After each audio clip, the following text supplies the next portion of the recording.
8th 9th 10th படிக்கிற ஸ்டூடெண்டா நீங்க? அப்ப இந்த வீடியோவை ஃபுல்லா பாருங்க. கண்டிப்பா இந்த வீடியோ இன்ஃபர்மேட்டிவா இருக்கும். 8th 9th 10th முடிச்சுட்டு 11th அண்ட் 12th படிக்கும்போது ஒரு பெரிய கன்ஃபியூஷன் வரும். எந்த ஸ்ட்ரீம் எடுக்கிறது, எந்த குரூப் எடுக்கிறது அப்படின்னு. இதுதான் உங்க லைஃப்ல ரொம்ப ரொம்ப முக்கியமான decision making one. Decision making phase one. லைஃப்ல நம்ம எவ்வளவோ டெசிஷன்ஸ் எடுப்போம். அதுல ஃபர்ஸ்ட் உங்க வாழ்க்கைக்கான டெசிஷனை நீங்களே எடுக்க போற தருணம் இந்த 10th முடிச்சுட்டு வர்ற குரூப் செலெக்ஷன் தான். இதுதான் கோயிங் ஃபார்வர்ட் உங்க லைஃபையே நிர்ணயிக்க போகுது. எந்த பாதையை நோக்கி நீங்க போறீங்க, உங்க ஃபியூச்சர் என்னவா இருக்க போகுது, எது உங்களுக்கு பிரெட் வினிங் ஜாபா இருக்க போகுது அப்படிங்கறத டிசைட் பண்ண போறதே இதுதான். இதை வந்து ரொம்ப கேர்ஃபுல்லா செலக்ட் பண்ணுங்க.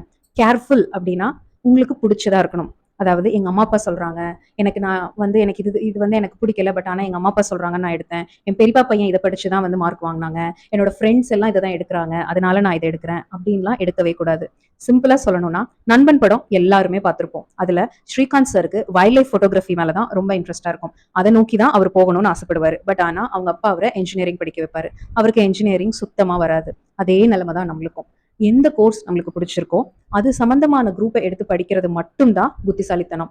ஏன் அப்படின்னு பாத்தீங்கன்னா, எந்த ஃபீல்டுக்குள்ள நீங்க போனாலுமே உங்களை நீங்க அப்கிரேட் பண்ணிட்டே இருக்கணும். அந்த ட்ரெண்ட்ஸுக்கு நீங்க அடாப்ட் பண்ணிக்கிட்டே இருக்கணும். அதாவது இப்ப ஆர்டிஃபிஷியல் இன்டெலிஜென்ஸ் எல்லா பக்கமும் பேசுறாங்க. ஆர்டிஃபிஷியல் இன்டெலிஜென்ஸ் கம்ப்யூட்டர் சயின்ஸ் சம்பந்தப்பட்டு மட்டுமா இருக்கு? இல்லையே. மெடிக்கல்லையுமே ஆர்டிஃபிஷியல் இன்டெலிஜென்ஸ் அண்ட் ரோபோட்டிக்ஸ் வழியா சர்ஜரி பண்றாங்க. என்டர்டைன்மெண்ட்ல இந்த ஜெமினி அண்ட் இந்த மாதிரி சாட் ஜிபிடி இதை வச்சு நம்ம எவ்வளவோ ட்ரெண்ட்ஸை வந்து உருவாக்குறோம். ஸ்டடீஸ்க்கு ஆர்டிஃபிஷியல் இன்டெலிஜென்ஸ் நிறைய ஹெல்ப் பண்ணுது. ஐடில artificial intelligence major role play பண்ணுது.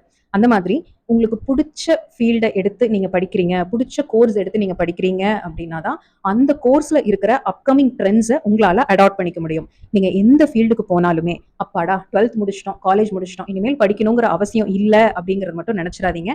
லைஃப் லாங் நீங்க வேலையில இருக்கிற வரைக்கும் படிச்சுக்கிட்டே இருந்தாதான் இந்த சொசைட்டில நம்மளால பழைக்க முடியும். இல்ல நான் ஒரு டிகிரி வச்சிருக்கேன், என்னோட சிஜிபிஏ 8 or 9, நான் தான் வந்து கோல்டு மெடல் அப்படின்னா உங்களை நீங்க அப்கிரேட் பண்ணலன்னா அது எல்லாமே வேஸ்ட். ஏன்னா ட்ரெண்ட் மாறிக்கிட்டே இருக்கு. அப்போ தொடர்ந்து நம்ம ஒரு வேலையை செய்யணும். தொடர்ந்து ஒரு ஃபீல்டை பத்தி நம்ம படிச்சுக்கிட்டே இருக்கணும். அது அப்கிரேட் ஆயிட்டே இருக்கு அப்படின்னா அது நம்மளுக்கு பிடிச்சதா இருந்தா மட்டும்தான் நம்மளே ஆசைப்பட்டு அதை செய்வோம். நம்மளுக்கு பிடிக்காத ஒரு ஃபீல்டுக்குள்ள போறதே நம்மளுக்கு ஸ்ட்ரெஸ். தேவையில்லாம பிடிக்காத ஒரு ஃபீல்டுக்குள்ள நுழைஞ்சு அதை பத்தின ட்ரெண்ட்ஸையும் நீ படிச்சுக்கிட்டே இருக்கணும்னா யாருமே பண்ண மாட்டாங்க. அங்கதான் அது ஸ்ட்ரெஸ்ஸா மாறுது. எந்த ஒரு வேலையை பண்றதுக்குமே உங்ககிட்ட யாருமே சொல்லணும்னு அவசியம் இல்லை. நீங்களே வாலண்டியரா இன்ட்ரெஸ்டடா எடுத்து பண்றீங்க. உங்க ஃப்ரீ டைம்ல கூட இதை தான் நீங்க பண்றீங்க அப்படிங்கிறது தான் உங்களுக்கான passion. It may be anything. நீங்க ஒரு நல்லா பாடலாம், நல்லா டான்ஸ் ஆடலாம், நல்லா வரையலாம், நல்லா கிராஃப்ட் பண்ணலாம். அது சம்பந்தமான குரூப்ஸ் எடுத்து நீங்க படிக்கிறீங்க அப்படின்னா தான் உங்களால லைஃப் லாங் அந்த ஃபீல்ட்ல சஸ்டெயின் ஆக முடியும். இல்ல நீங்க படிச்சது ஒண்ணு, உங்களுக்கு பிடிச்சிருக்கிறது ஒண்ணா இருக்கு அப்படின்னா தென் கண்டிப்பா அது பிடிச்ச மாதிரி இருக்காது, ஸ்ட்ரெஸ்ஃபுல்லா தான் இருக்கும். பார்த்து குரூப் செலெக்ஷன் பண்ணுங்க.